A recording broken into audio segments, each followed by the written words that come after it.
Okay, then we start. Just a reminder that we have a presentation 11 o'clock this evening, so it's very important. Then we present. Thank you. You present?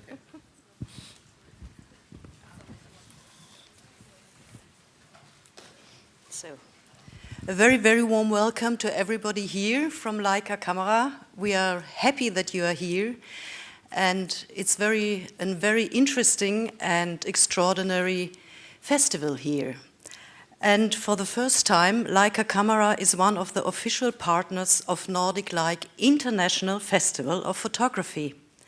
On behalf of Leica, I would like to express my congratulations to the team of Nordic Light Festival, because the atmosphere here and the exhibitions both are fascinating and very personally and also very warm. And I think this has a lot to do with you and everybody here.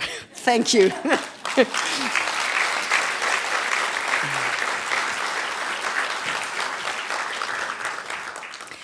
Over the years, Nordic Light has developed into a significant and qualitatively outstanding festival for contemporary photography. Its unique concept allows a very close and special communication between exhibition, photographers, and festival visitors. And personally, I like this very much. And I think this is the very interesting point here of this festival, because it is the contact to the photographers and their steady support of Leica which made your festival and our brand what they are today.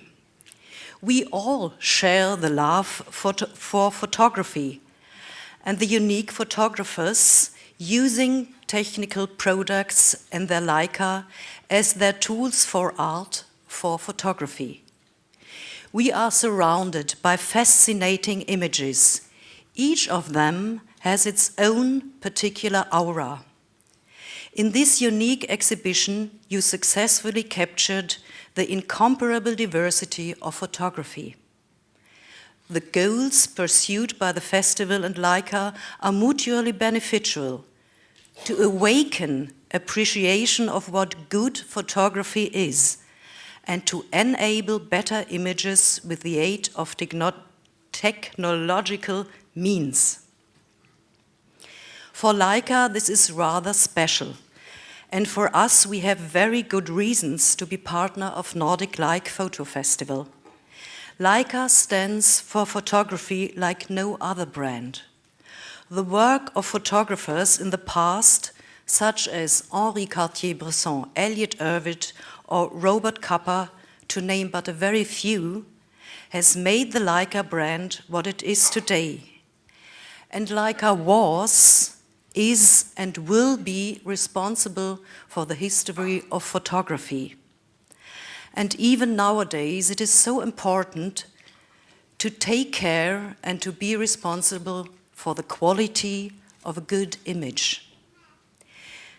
And therefore, I am very glad that Leica presents the outstanding photographic work of our close friend Jacob Sobol during this year's festival.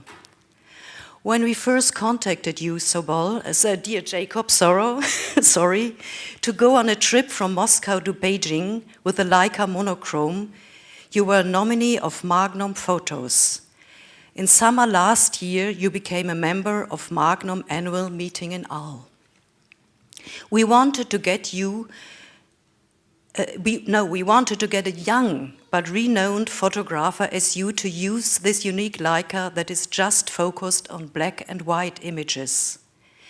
In March last year, Jacob started a train journey from Moscow to Beijing. His luggage contained the Leica M monochrome and a Leica lens. For the first time, Jacob realized a photographic series using digital equipment. He had previously exclusively worked with analog material, developing a unique language of image design in black and white photography. The series that resulted from those trips have been exhibited around the world in different individual and group exhibitions. I'm therefore very glad that we have the opportunity to see Jacob's great images from his project's arrival and departures here in Kristiansund. And as Jacob is Danish, we are glad that we have him here not only as a close friend of Leica, but also as a neighbor of this fantastic Nordic Leica festival here in Norway. And I hope you never will stop to look, to listen, to learn, and to enjoy. Thank you.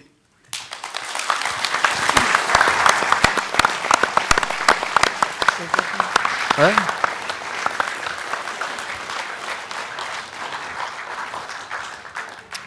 Okay. Does it work? Yes. So many people here. Because we love you. Okay. Last time I did a talk in Norway was in Oslo, and I spoke in Danish for 3 hours. And first afterwards, I found out that no one understood what I was saying. So today I'm going to do it in English, but no one said anything. So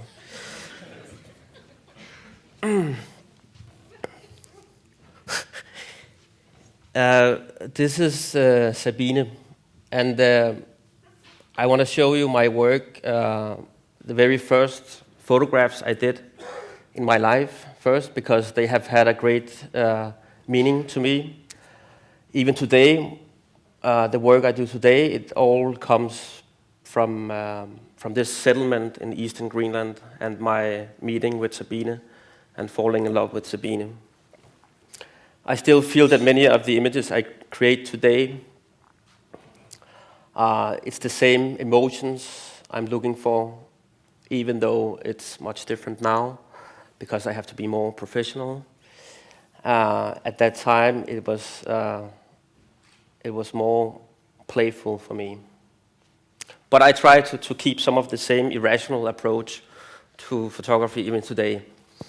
Anyway, I don't have any education as a photographer. I had a short course at an art school in Copenhagen using photography. And after this, I was supposed to go to the Danish School of Photojournalism. But instead, I got this grant to travel to eastern Greenland and tell about the clash between cultures in a small settlement on the east coast with only 150 people living there. As you all know, at least in Norwegian, that Greenland was colonized by Denmark. Also, the Norwegians were part of that process. But so there is this very intense relation between the two countries. And there are many taboos as well. There are many things you are not allowed to do, and there are many things that are difficult to talk about, especially a young Danish man falling in love with a young Inuit woman. Anyway, the first time I went to Greenland was to make photographs. And without doing much research, I ended up in this settlement. A few months before, my father had died, and he had given me this book. He had traveled a lot in Greenland, and he gave me this book, which a Greenlandic hunter had made with these very minimalistic, beautiful drawings and poems about the daily life in this area. So this book had a great importance to me, and I wanted to go and see for myself what kind of place this was. So the first time I arrived to the settlement, I was quite shocked. I was 23 years old, and it was just around payday. And everyone was pissed drunk, and then there was a lot of things going on in this place that I could have never had imagined. But I found this empty house where I stayed for a few days, and then slowly I got out and started to meet people there. But I also found out that in the beginning, it was very much the people in need. It was the outcasts of the settlement that came to me. That was the people that wanted to communicate with me. The more well-functioning families in the settlement were not really interested in meeting me, because I think they were so used to Danish people traveling to Greenland and exploring their land. So after being there for 1 month, I had this feeling that I had not really, there are so many more layers or meanings to this place that I had not yet seen, or that I hadn't been able to photograph. But at the end of my stay, I became a friend with the priest in the settlement, Hans, and he was also a hunter. On Sundays, he was the priest, and then the remaining week, he was a hunter. And he took me with him in his boat, and he taught me. He started teaching me Greenlandic, and the first thing he did was actually to take my camera, and he said, "When you are out hunting with me, you are a hunter." So he took my camera, put it away, and then he gave me a rifle. So, hold on.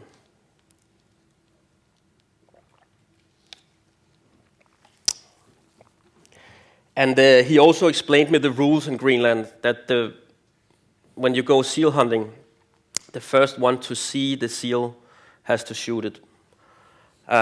So it didn't take much time before I saw my first seal. I spotted my first seal, and I shot it. And from that day, I started sailing with him every day, going hunting and fishing. And he taught me everything about the culture and how the ice moves and stuff like this. Because if you don't know how the ice moves in the fjord, you can get caught, and your days are over. But anyway, so there was this very long period where I really kind of, I was 23 years old, and I was very excited about this culture, this new life I had started there. I went back to Denmark and developed all my films, but I was extremely disappointed with the result, because what I had experienced in the end of my stay did not show in my negatives, in my images. So I felt determined to go back and to learn more and to tell a different story, because what I had on my films was still the kind of the cliché of very dramatic scenes and drunk people and all this. So I knew there had to be a different story to tell, but I didn't know how or what. But then, when I came back, I fell in love with Sabine. She had not been there during my first day, but now she was there, and then it was like all of a sudden there was nothing else in the world than her. That's how it is, falling in love, of course. So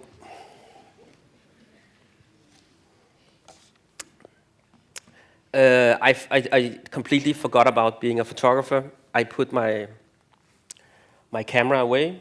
It was not even a decision I made. It was just didn't make any sense. And I just spent time with her and her family started training me as a hunter, fisherman as well. And it became my new ambition in life to become a great hunter. At least that was what I thought I was going to live there for the rest of my life.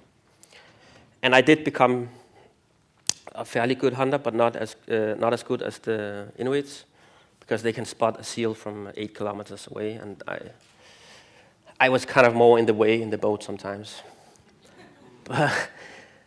But also the feeling of when I finally shot a seal and I came home with the seal I was so proud because, you know, Sabine's family were proud. And the whole family had food to eat for a week or 2 weeks. And everything from this seal was used, the fur, to make clothing and everything. So that kind of made sense for me when I was living there. But then, after 6 months, I had learned the language, and I felt accepted in the settlement.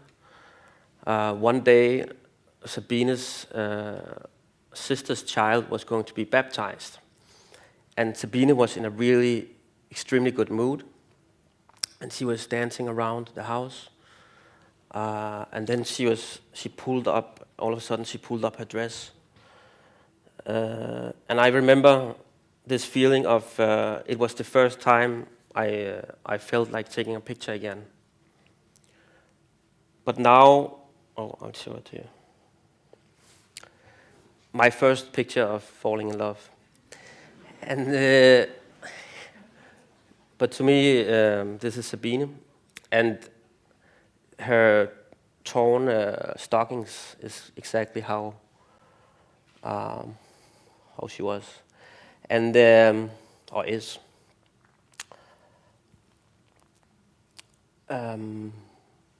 Anyway, she was dancing around on the tables, and I picked up the small pocket camera, because before I had this huge Canon equipment, and it had on a dog sledge trip, it had fallen into the water and was broken and everything. So I only had the small snapshot camera with me. So I photographed her with this camera, and from that day on, I continued to photograph her with this camera, or I photographed our daily life and all the emotions we shared. But now it felt very different. It didn't feel like I was there to, out of an ambition of being a great photographer.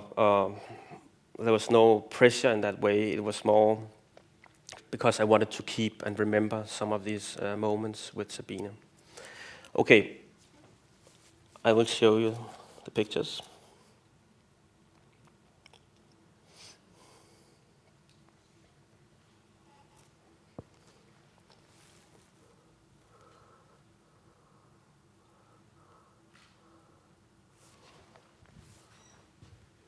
You can see the helicopter in the corner. It's the only connection between the neighbor city. Like this settlement is situated just north of Ammassalik. There's only 2 cities on the east coast of Greenland, and the most southern is Tasiilaq, or Ammassalik in Danish. And this settlement is in that area around that city, 40 kilometers north of the city. So the children in the settlement are kind of how do you say, a bit rough kids. He's jumping from the roof, and then he makes this somersault and landing in a pile of snow. So from a very early age, they were kind of the children were used to taking care of themselves as well.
This is actually from a funeral.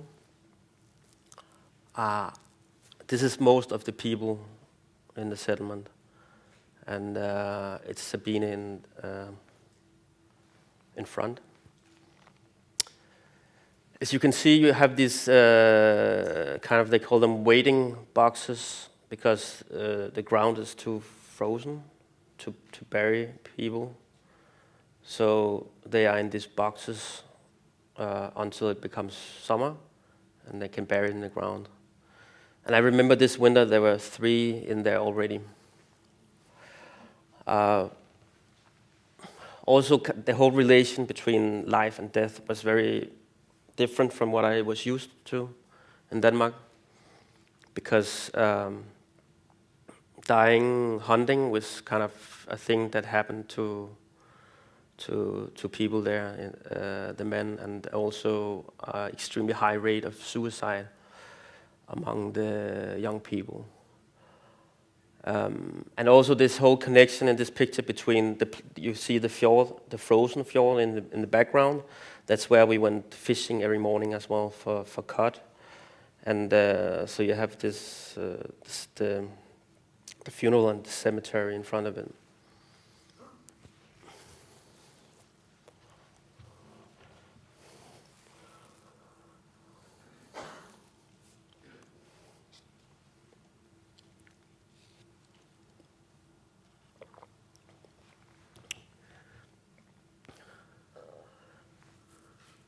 This is one of the seals I caught, and you can see it was caught in a net. In the wintertime, you have nets under the ice. It's a traditional way of catching seal in Greenland as well.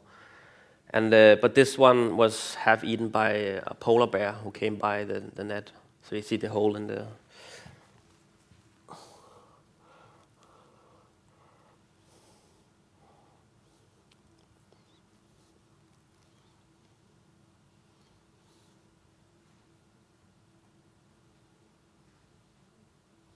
You see Jesus on the back of the wall, and it was like it was actually I'm not baptized, and for Sabine's family it was really a problem that I was not baptized, because of the colonization of Greenland. To them it's they kind of got it in their heads that it is very important to their religion, and so I had to go in the fjord with the family and be and be baptized there.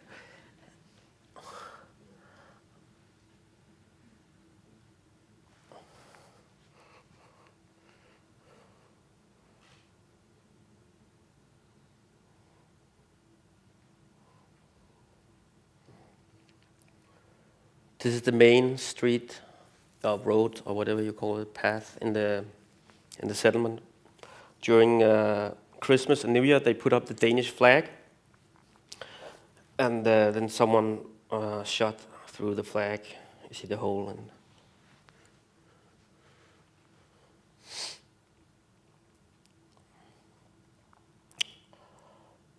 I caught a seal, and Sabine is starting to. Well, in this settlement, of course, it's very the men are out hunting, and when they come home with the prey, the women start working with the fur and preparing the meat and so on.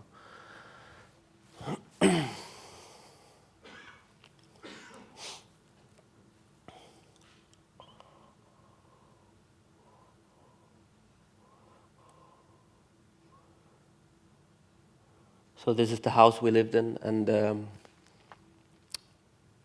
with Sabine's family, and it's during this Piterak. It's a snowstorm that only exists in eastern Greenland. Actually, it starts on the inland ice, and when the warm and cold winds meet, and then it travels to the coast and accelerates all the way. So when it hits the coast, it's like a tornado, or how do you call it? It's really violent storm.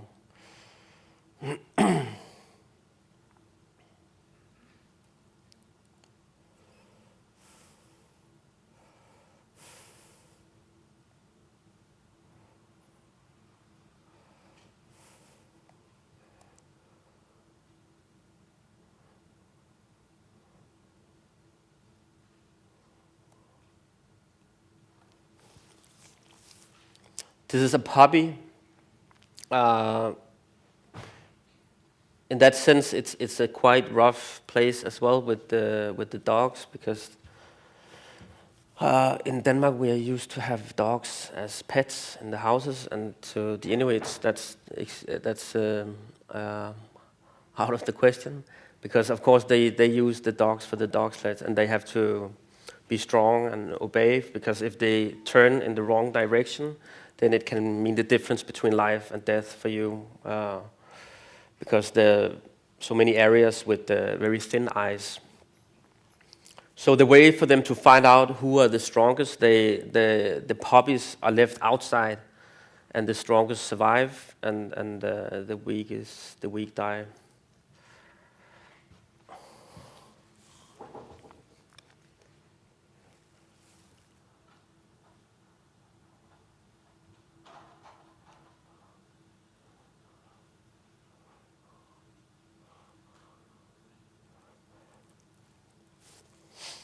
Okay, so maybe before I move on with it's kind of difficult to move on from this project, because it's so I could talk about it for a long time. But if you have any questions now to this, I will be happy to answer before. Just to tell you that I was there for 2.5 years, and when our relationship ended, I decided to move back to Denmark, because to me, I was still in love with Sabine, and for me it was strange to live there without being with her. So it was my decision to go back. But I think it was a way for making the book, which was published a few years after, was also a way for me to stay with her and the life we had together. So looking through all the contact sheets, and in the beginning I thought I was going to make a book about daily life in the settlement, but then every time I looked at an image of Sabine, I could feel it in my stomach, or there was an emotional reaction from me, of course. So I started, instead of printing the other more classical, traditional documentary pictures from the settlement, I started choosing those pictures that made it, that I could feel emotionally, and putting them out on the floor.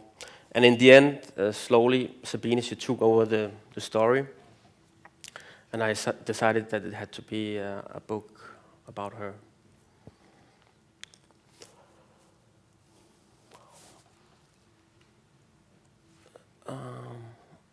Okay, any questions? Yes? This was your first work, right? Yes. And you were not meant, or you didn't expect to be a photographer, but At that time, yes, when I was living there. But yeah, I mean, in the beginning, I did go there because I wanted to do this documentary project. But during this day, and when falling in love with Sabine and so on, it all changed for me. Yeah. So no, not at that time. I didn't think I was going to be a photographer later.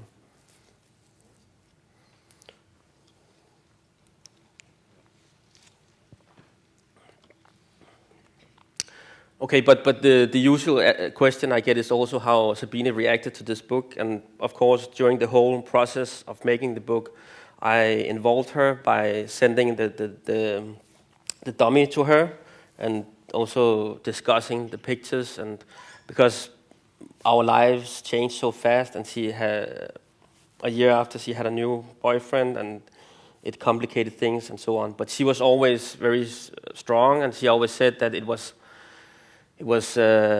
my pictures, and I had to make the decision what I wanted to do with them. Yeah. does she like the book? Yes, she does. But of course, I cannot know. I mean, I've never heard any bad things from her about the book. But maybe, I mean, her mood changes also a lot. So maybe some days she's shy as well. But maybe some days she thinks it's fantastic, and other days she's a bit, I don't know. But she never. I mean, she's also her life. Her life in Greenland is kind of it. I mean, I remember I always wanted to talk about the book after it came out, also with her. But she quite fastly moved on to other subjects, like how the weather was there and how the hunting went and her family and so on, because it's also kind of this book is a dead thing to her.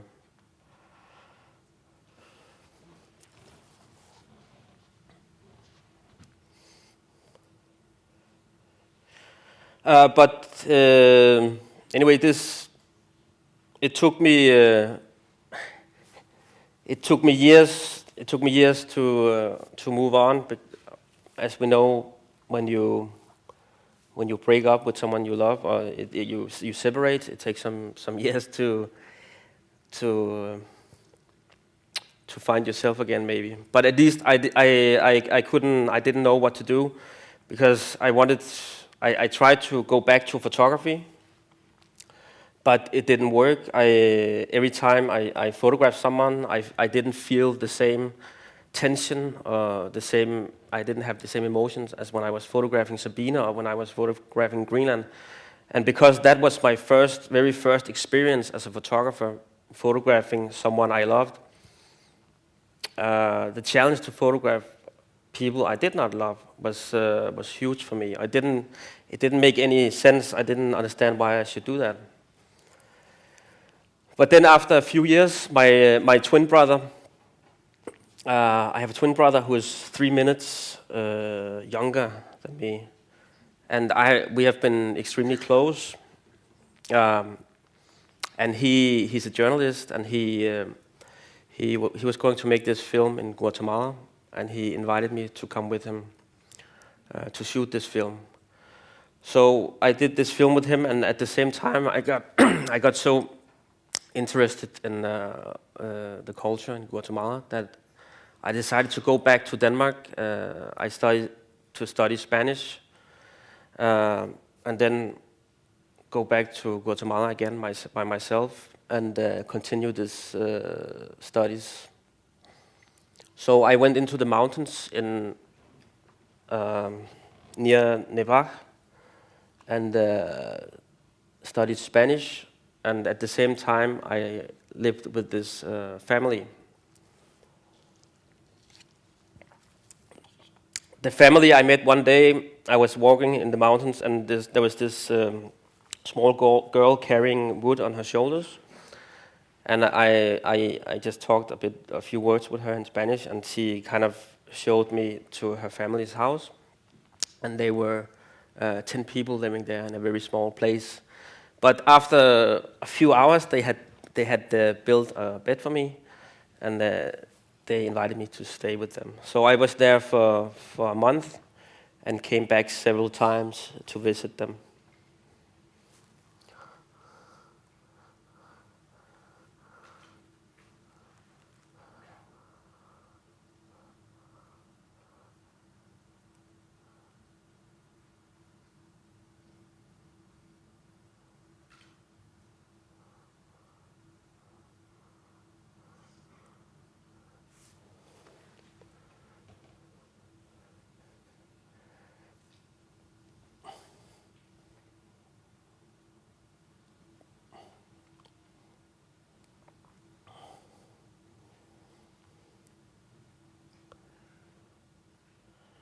So of course the mentality there was very different for me, because they were not in Greenland. It was so dark in the wintertime, like here, and it was so bright in the summer. And they were hunters. They were used to kill animals every day.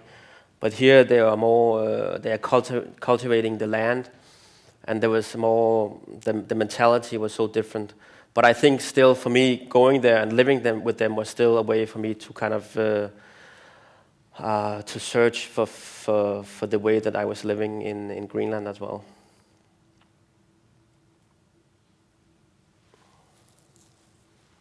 Also, at the same time, I spent a lot of time with them working in their land and kind of taking part in their daily life routines. So I became very close friends with them. This is Eliseo. And the family, they had 2 horses on the other side of the mountain, and every day he would go there and look for the horses and give them food, and the dog would go with him, and then on the way home, it always got really tired because it was old. So he would always carry it the last way.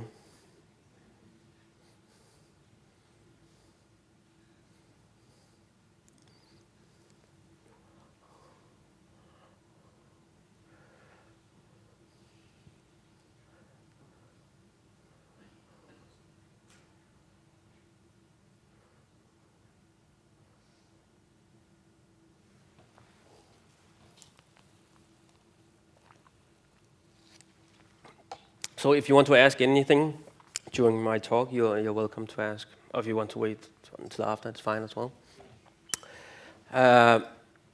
Tokyo, now my life changed completely again, and I moved to Tokyo.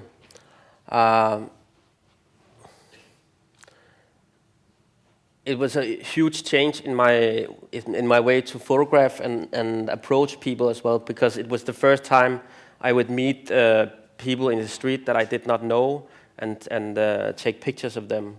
I think it was, to me, I felt at that time I was living with my girlfriend in Tokyo. She got a job there, and a way for me to get to know the Japanese and break out of this loneliness I felt I was in there was to go and find a small camera again and to walk into the streets and to meet people.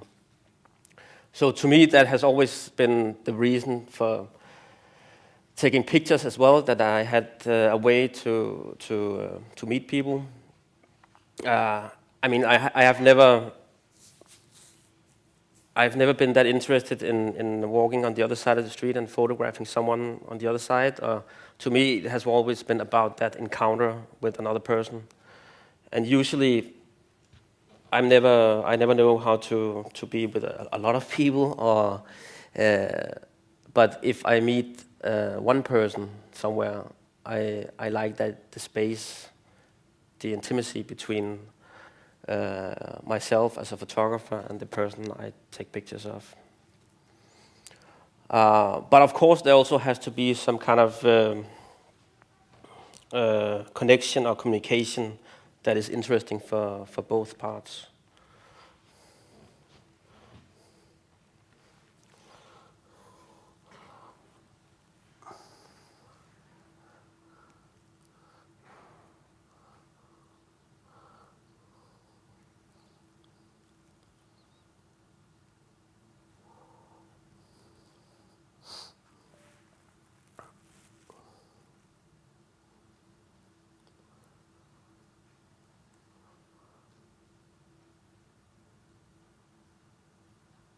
Usually, I talk with people when I photograph them, or in some cases, I take the picture first and then I talk with them.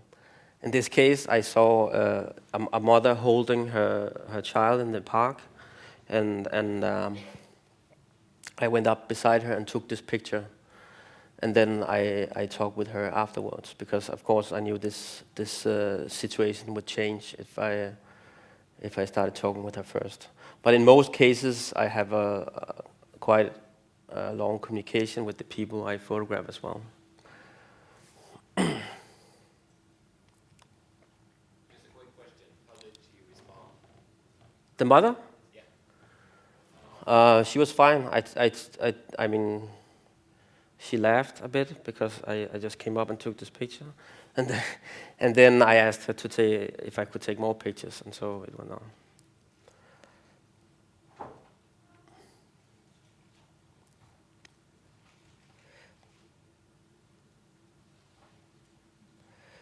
This is my first house in Tokyo.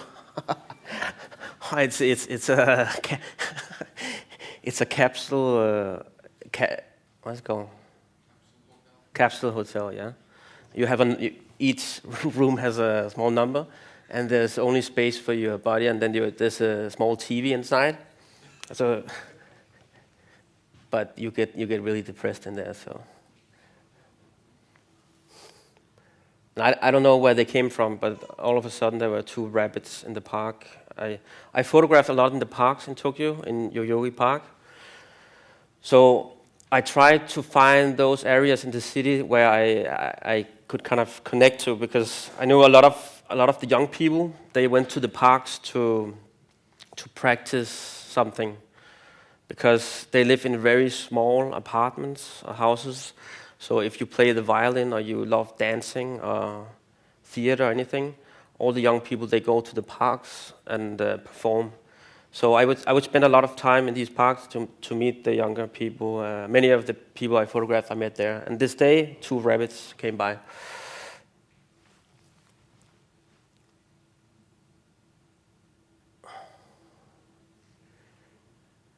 She's standing inside of a train, and I'm standing on the other side. There's so many people in the trains. They're so stuffed in Tokyo that she's kind of holding against the window.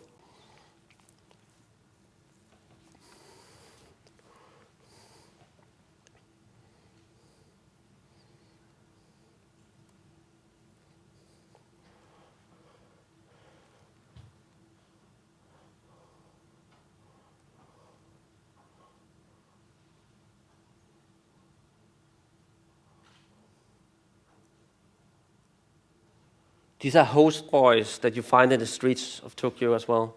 They have these clubs, and if you're a lonely woman, you go to this club and you rent one of these boys, not for sex, but to have a conversation or be entertained. It's kind of a interesting business there. And they have this outside. They have these posters with all the men, all the guys, with numbers on, and the number 1 is on the top, and he's the most popular, most expensive to spend 1 hour with. And these guys are in the streets everywhere.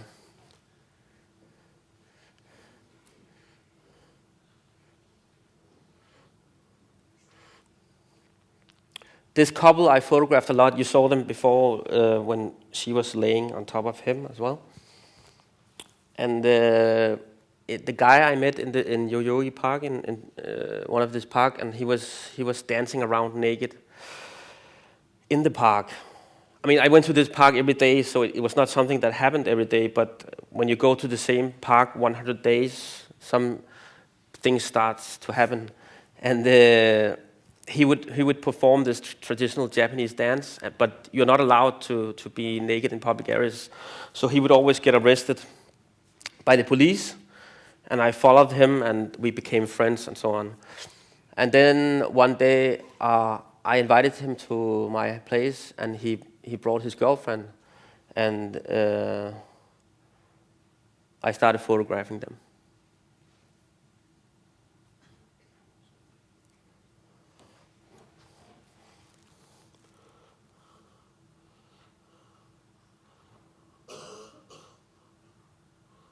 Also, as you can see, this a more technical thing, but the kind of the brightness in my images, or the shiny skin tones, which I find very interesting for me. When it's the flash I use as well. It started in Greenland because it was all dark, and I wanted to put light in the rooms, and I started using this flash. Later, it has become a more aesthetic choice that I like.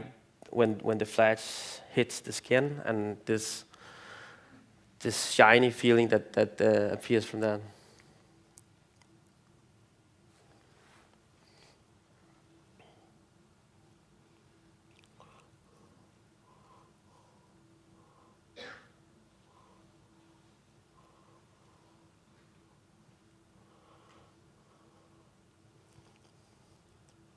So this is after typhoon in Tokyo, and you have this very cheap umbrellas that break, but they're very quick. The Japanese very quick at collecting them and cleaning everything again.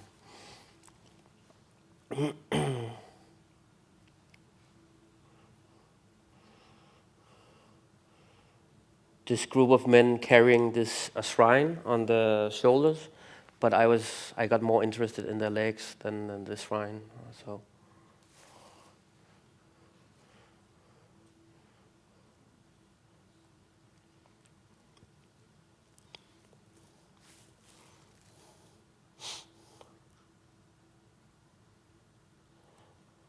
So to me, it was like a completely new world opened in Tokyo as well as a photographer, because I found out that now, that's when I realized that I could also take pictures of people that I was not in love with, but maybe they were in love with each other, or maybe they had a relation that was interesting as well. And that these moments of intimacy or this closeness could also appear in a short meeting in the street. Or I could get this closeness in photographing a building or an animal or anything that it was not something that was only linked to one love.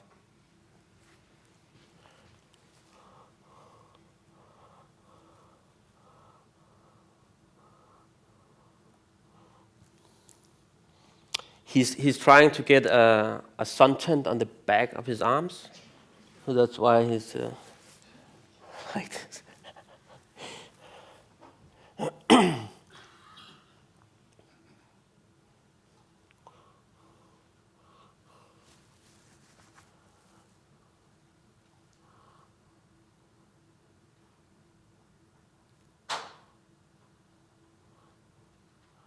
So I realize now when I look at the pictures actually that many of the people I photograph here, it's my first meeting with them. But now most of them I know today, like I have a connection with them today. So I guess it's also a way for me to create relations in my life.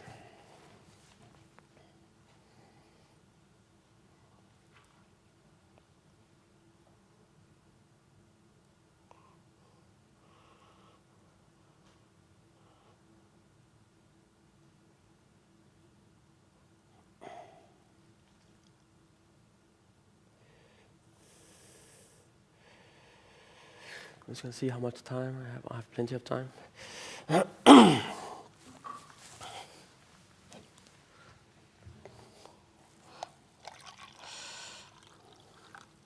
So soon I will get to the Leica project.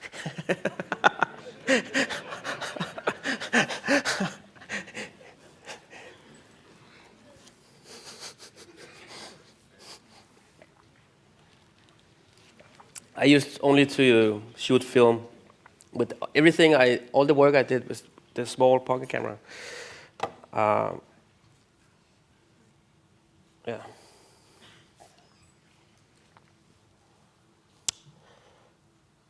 This is from Bangkok.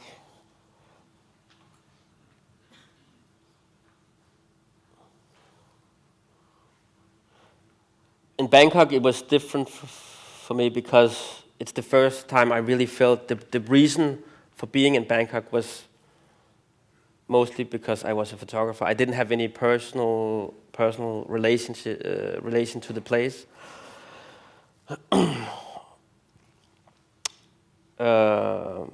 So it was a way for me to explore my photographic language as well, to try some new things. But still, of course, with the ambition of meeting people and being interested in this encounter.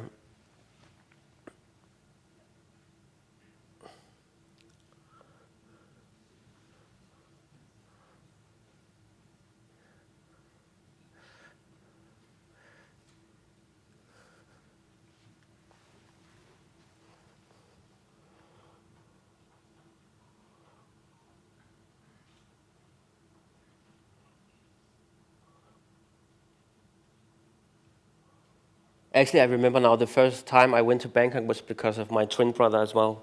He usually starts a project and he invites me, and we do some stories. He's writing on my pictures, and then he goes home because he has many deadlines, and I continue to go back to the same area again and again, always with this ambition if I can get to know more and more about this place.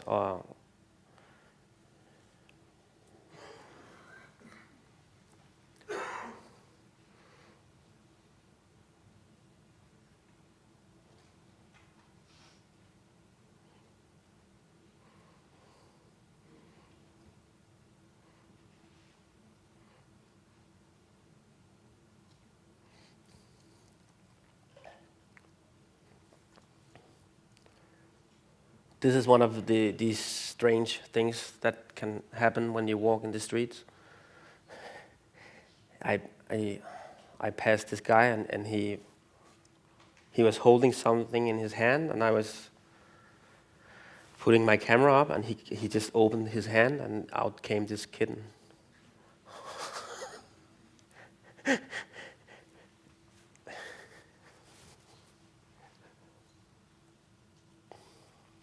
This is from my first night in Bangkok. It's, 3 ladyboys who I met in the park, and they invited me to their place.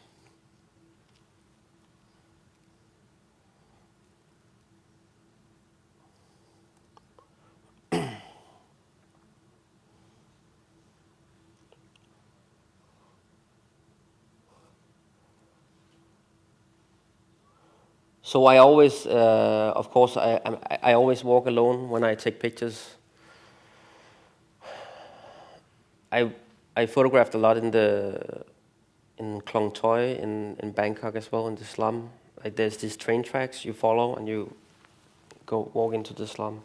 So I feel that when you walk alone, you're always very vulnerable. And to me, that's a very good way to meet other people.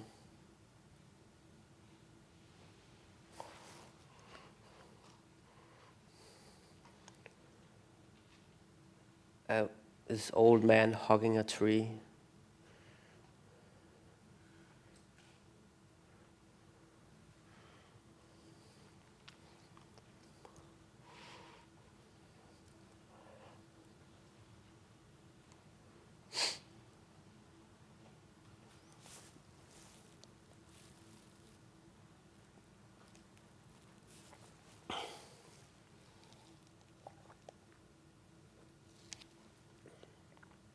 I was walking on a bridge and looked down, and I saw these boys playing or fighting.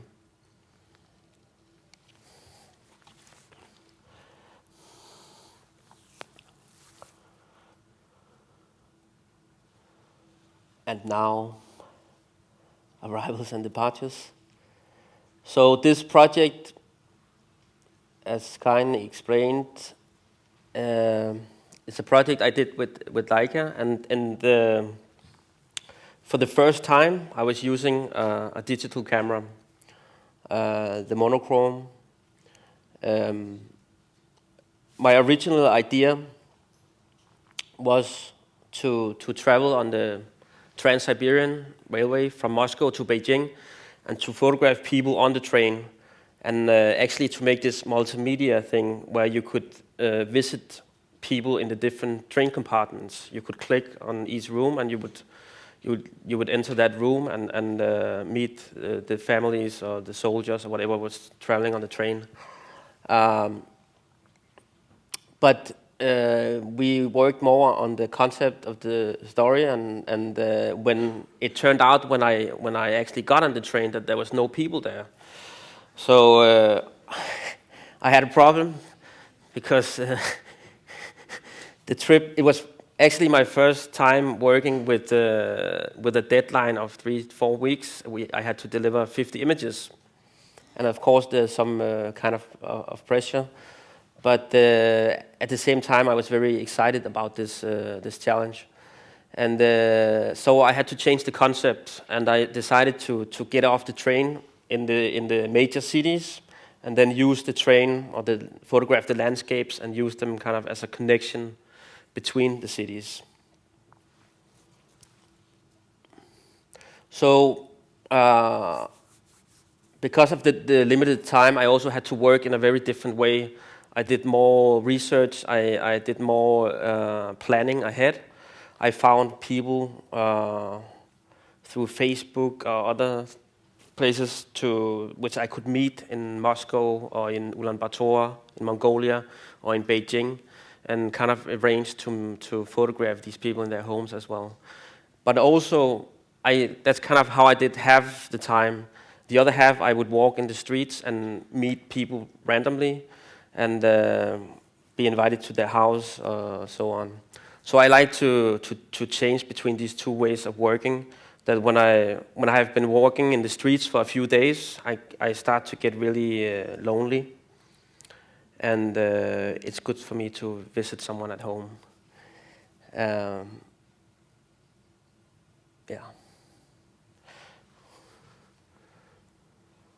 So this guy is taking a shower. You will see. I'm going to show you a short film as well that was made on the trip.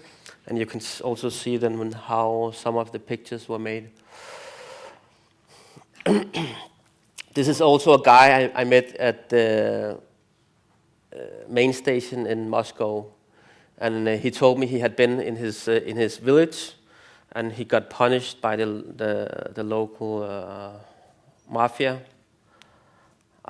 He wouldn't tell me why, but they broke both his pinkies.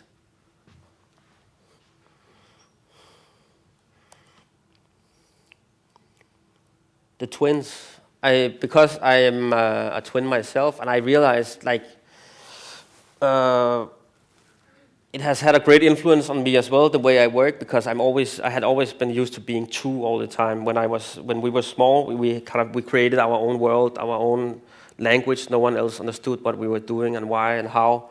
And I'm so close to him that every time, still today, when I'm not together with him, I still feel that something is missing. But so I got more interested in photographing twins as well.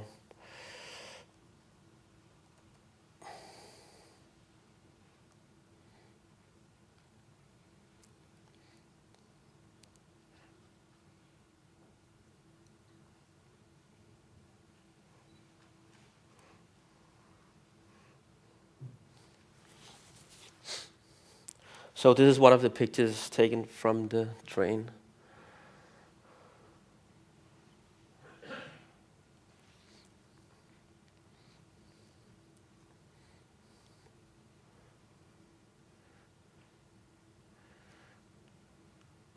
So the challenge for me as well was did I have to create a total new visual output language because this camera was digital, or could I get kind of the same feeling, emotional approach as in when I worked with analog cameras?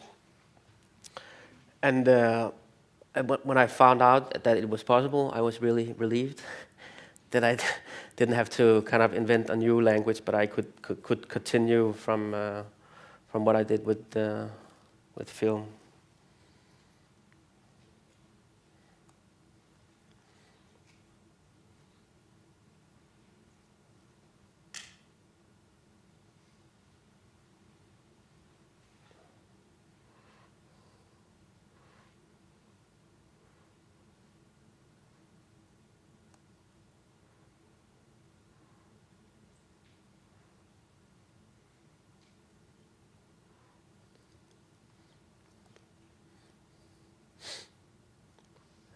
I had a lot of help on this trip as well because of the 3-4 weeks trip. I had an editor with me, and so we were able to, after photographing for 3 weeks, I had shot 30,000 images. It's crazy because that's more than I shot in 2 years in Tokyo. Of course, it's part of using digital as well, because you have a possibility to shoot as much. But it was a huge challenge for my editor, who was on the trip as well, because I didn't have time to look through all the 30,000 images, so she would. But we worked together on different projects, so I really trust her eye as well. She knows me very well, and so she was able to start editing the work on the way. When I was photographing, I would come back at night and deliver the SD cards, and they would upload everything and start editing the work right away. So in the end, after 3 weeks, or 4 weeks, from the airport in Beijing, we were able to send the 50 images.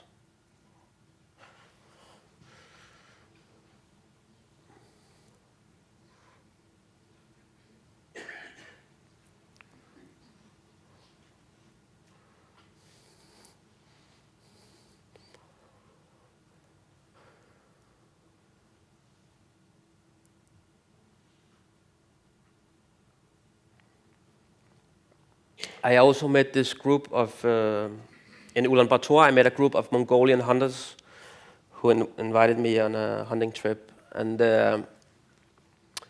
it was an interesting experience for me because they reminded so much of the attitude or the body language was so much like the Inuits in Greenland. And also when they had shot this deer, they drank the blood and ate the raw liver, which is the same tradition you have in Greenland.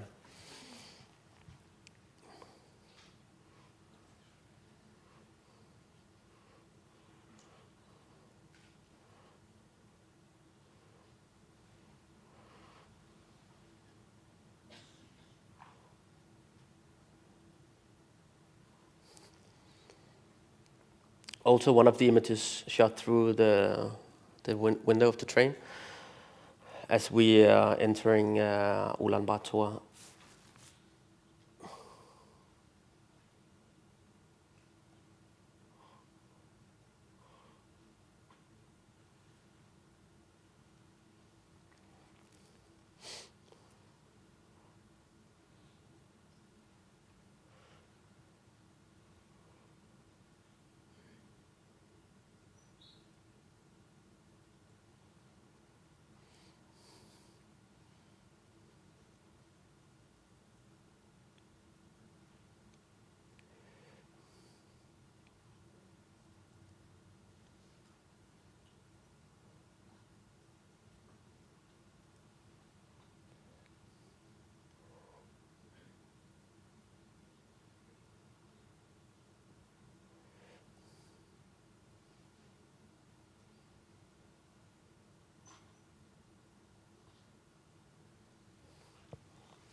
I remember exactly when I took this picture because it was I had just got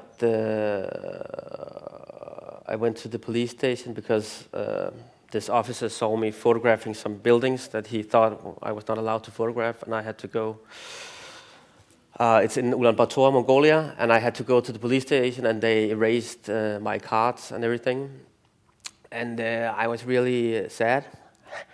I was sitting on this bench, and these boys came running by me with a basketball, and I looked up at them, and then I ran after them, and they ended up at this basketball court.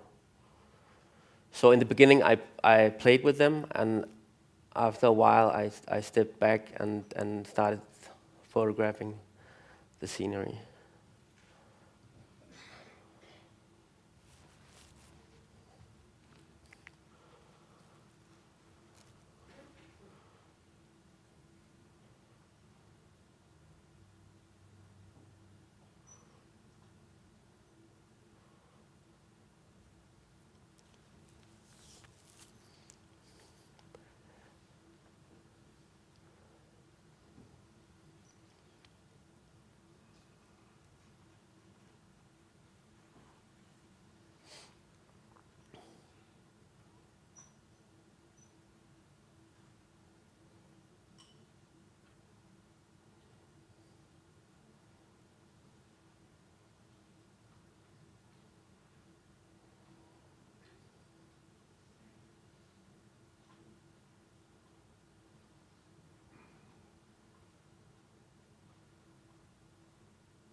This is from my last day in Beijing, and I was walking the street, and these 3 dogs were looking after someone. I don't know.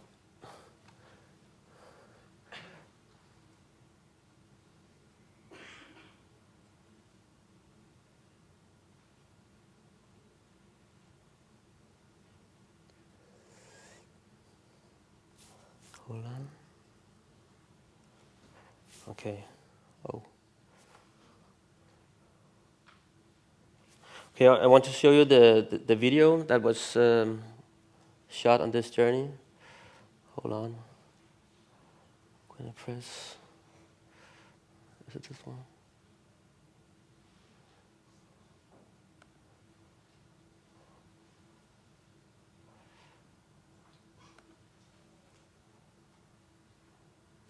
Is there any sound? Ah, wait. Is it possible to get any sound?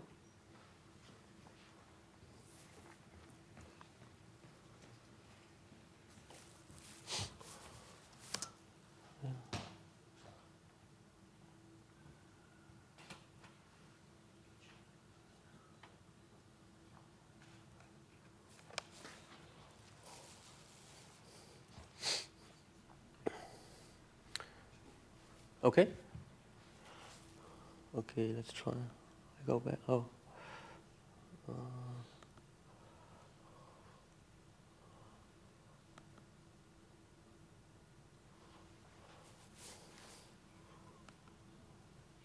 It's not going. It's a color picture. What's going on?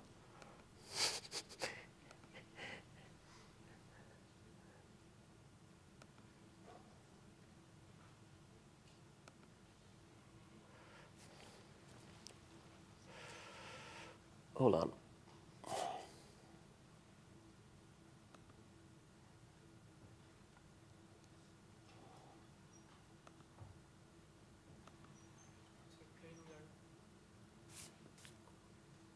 Ah, okay.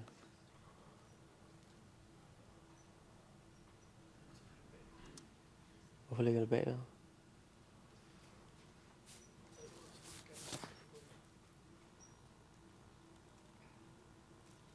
Ja?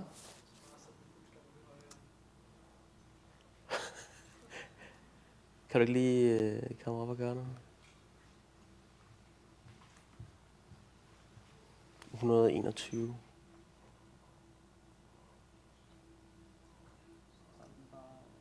Ja.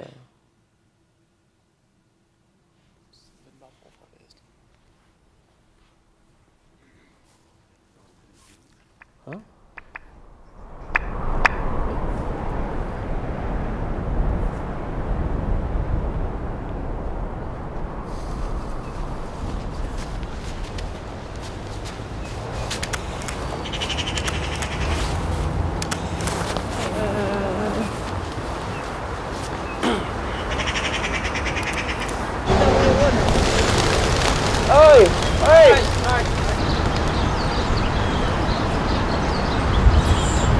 They fly birds.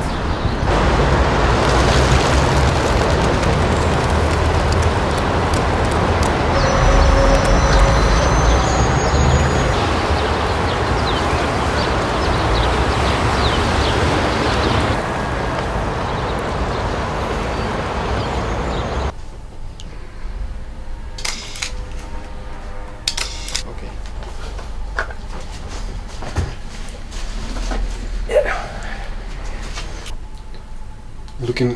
Looking at me? I don't know. You decide.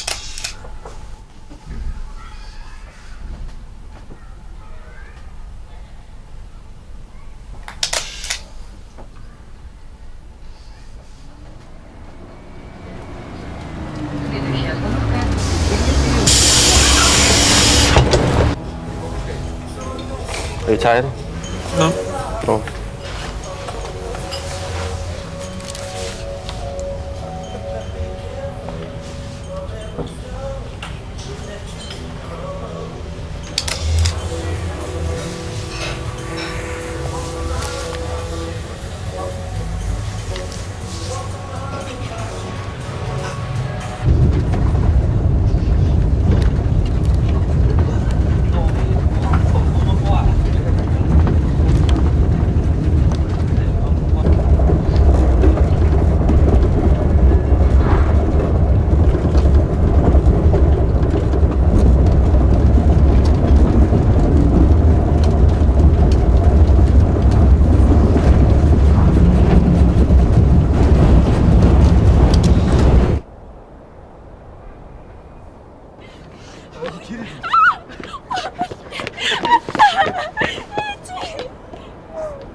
Wait.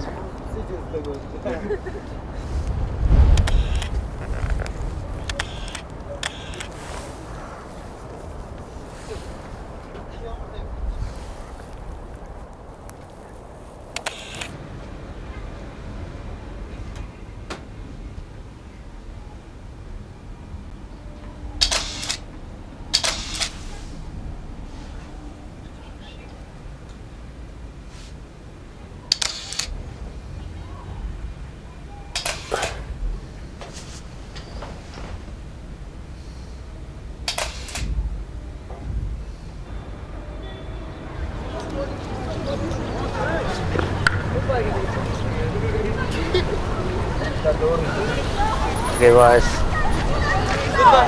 Goodbye.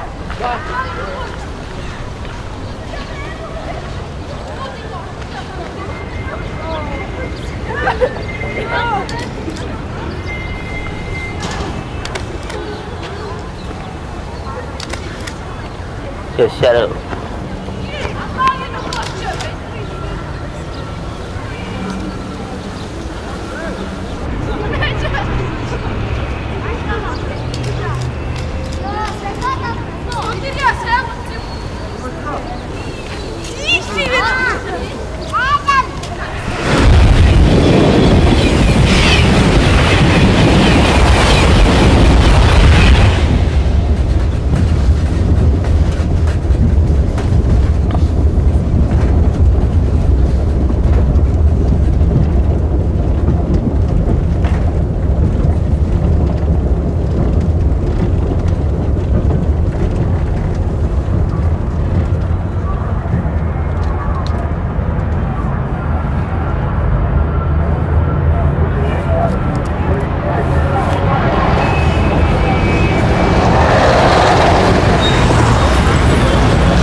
Baby, why you?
Okay, so we are running out of time. I have what I'm working on now is to hold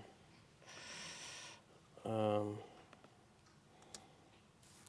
To continue the project arrivals and departures. Last month or in February, I went on another trip.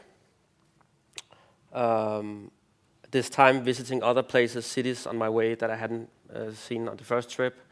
So I would get off in Siberia and northern China and focus on other places. So this work has not been edited yet, but it will become a part of this project, and hopefully I will make it into a book sometime next year. So I'm planning 2 more trips during the next 6 months to finish the work. At the same time, I'm doing a project in Denmark called Home. And this is my first time photographing in Denmark, which I have never done before.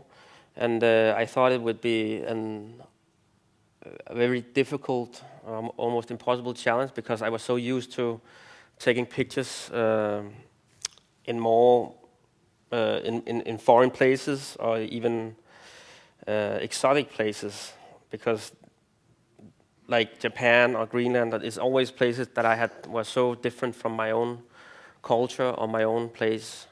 So it was interesting for me to see if I could get some of the same images or same emotions as when I was traveling. But I don't know if we have time to see that now, or we should take questions instead. We have 10 more minutes. 10 more minutes. Okay, so I will go through the pictures from Copenhagen, because it's also interesting to see maybe that I started working with color. I don't know. This project is, the idea is to mix black and white and color, and to this is work in progress. So to see if I can do that and how it works.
So in this project, I'm also photographing people that are close to me, but also this is my grandmother dying, and my twin brother's hand on her forehead.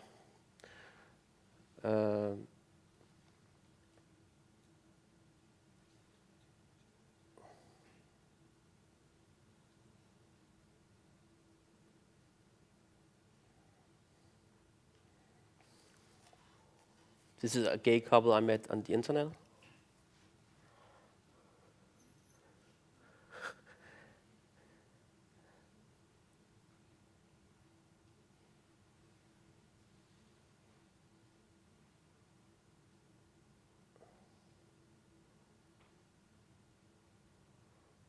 So I use many different approaches when I meet people. That one way is to photograph my own surroundings, my friends and family, and other way is to walk in the streets and look for that connection between me and another person.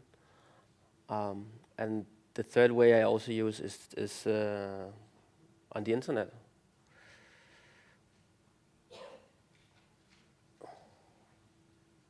This is my neighbor's bedroom.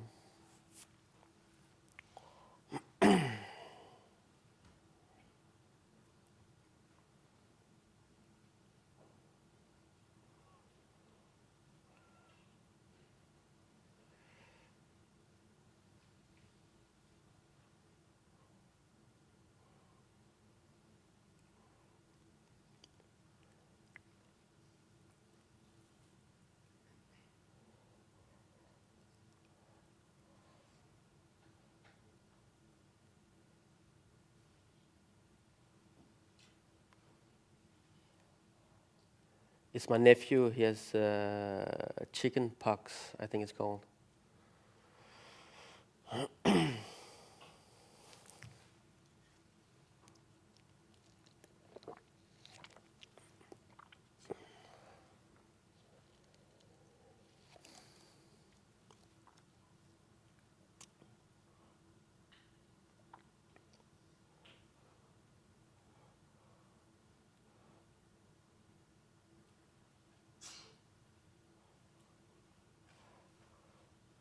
This is Axel and Onse. She was 100 years old and he was 90 years old when I took this picture, and they were so much in love. It was a it was a wonderful experience, and I remember after photographing them that actually it was my mother who met Axel in a bar, and my mother told him that I was photographing. I was a photographer, and he said that I should come and photograph him and his girlfriend. And so I went to visit them, and I took a lot of pictures. And the next time I came to visit them, I was a bit scared because I thought, I mean, to me it was a very strong, loving pictures. But you can also see in the pictures that they have been living a long life and so on. So I was not sure how they would react, but they really loved this picture, and put it on the wall and so on. So.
Okay, that's the final one.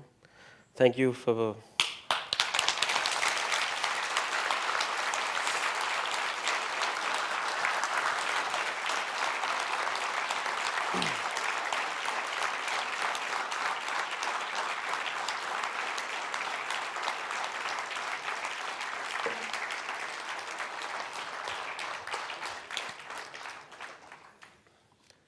I still need to work on the colors, I can tell.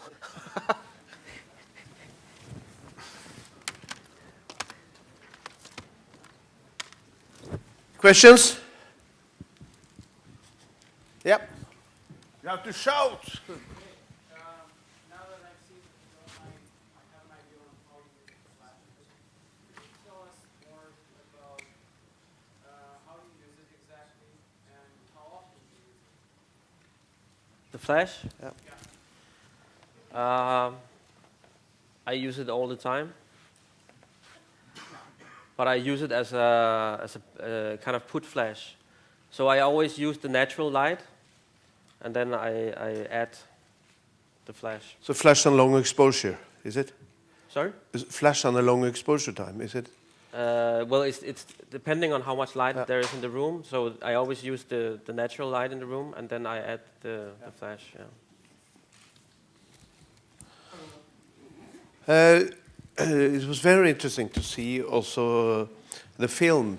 It seems like it's very easy for you to get in contact with people when you were on the on the, let's say, China or foreign countries. How many people gets angry when you start photographing in the street? Do you feel that sometimes you are in a dangerous situation, people really respond badly? No, I don't know if I even experienced that. No, I don't think so. I mean, but I'm not. Well, you saw how I don't know. I never had a really bad experience. But of course, some people can think it's annoying. But usually, I have a. I don't know. I don't think my approach is that aggressive, or maybe it is. I don't know. But you see that from the film? Or, No, it seems that it's very easy for you to get in contact with people. Yeah. It's. I think that's a fear for the most people in this room is that the most challenging you can do is to go out in the street. But it is to me as well. Yeah. I mean, That was good to hear. Every morning when I wake up, I'm really scared Yeah. to walk into the street, because I know that the only way I will be satisfied with myself is if I have met people, if I had these encounters. Yeah. Otherwise, I will get depressed. But the fear is there when I wake up and I know I'm going out to. But then when I crossed the line, when I had the first encounter, and it was a good experience, then I grow really fast, and then I have energy and a mood to meet other people. Because in many of these countries, people don't speak English, so you communicate without words, or do you have a translator? I also know some sign language because my nephew is deaf. Oh, So yeah. I use a lot of sign language. but you can come a long way with sign language. Yeah. But I was going to say, oh, I lost it. Yeah.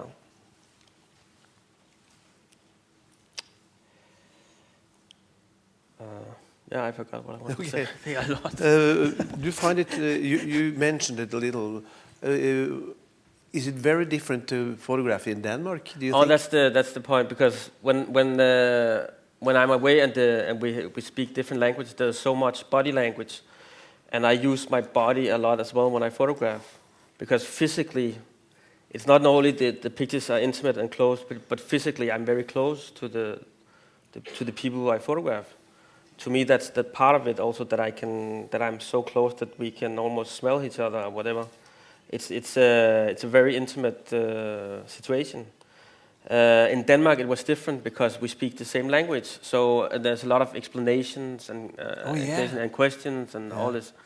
But once I got through that, I mean, sometimes it kills it, because you feel attracted to someone and you want to photograph that person.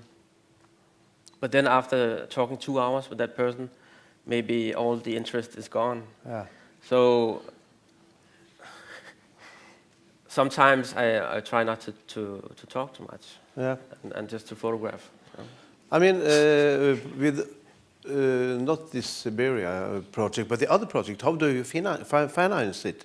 I mean, you're on the road all the time, and you need to pay the rent, or pay the ticket for the train or taxi or hotel room. Who support you? Before I did arrivals and departures, like my project in Tokyo was supported by the Danish Arts Foundation, and I applied for different private fundings, grants, and so on.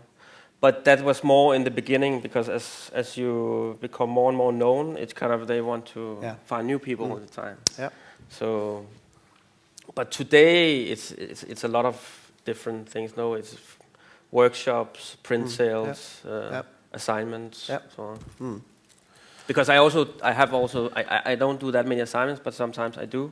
Yeah. So, but I'm not showing it. So, it's the personal projects I'm showing. Yeah. What kind of assignments? Is it magazines mostly? No. Advertising, or? I have done some advertising. Like I did a fashion shoot in New York for Barney's. Okay. Because they saw my portfolio and they felt they wanted to make a catalog with that kind of expression and so on. So that's one of the jobs I did beside the personal work. But you must give people a lot of confidence, because some of your photographs are very intimate.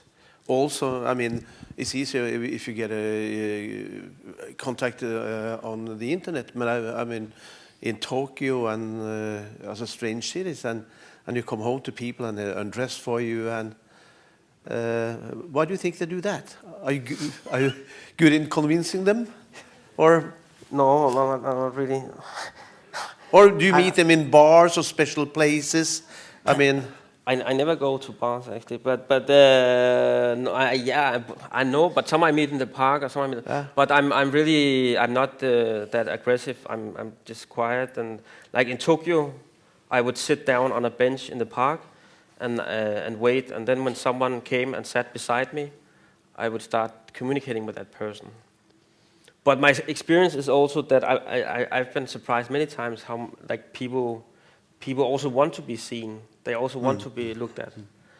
And especially in a city like Tokyo, where there are so many millions of people, and if I step up to someone and say, I think you look interesting, I would like to photograph you, I would like to take a picture of you, then it's also... Compliment. Yes, of course. Very, very strong work. We are really impressed. Thank you so much. And it's a gift from us. Beautiful music so that you will enjoy. Thank you. Thank you so much. Thank you so much.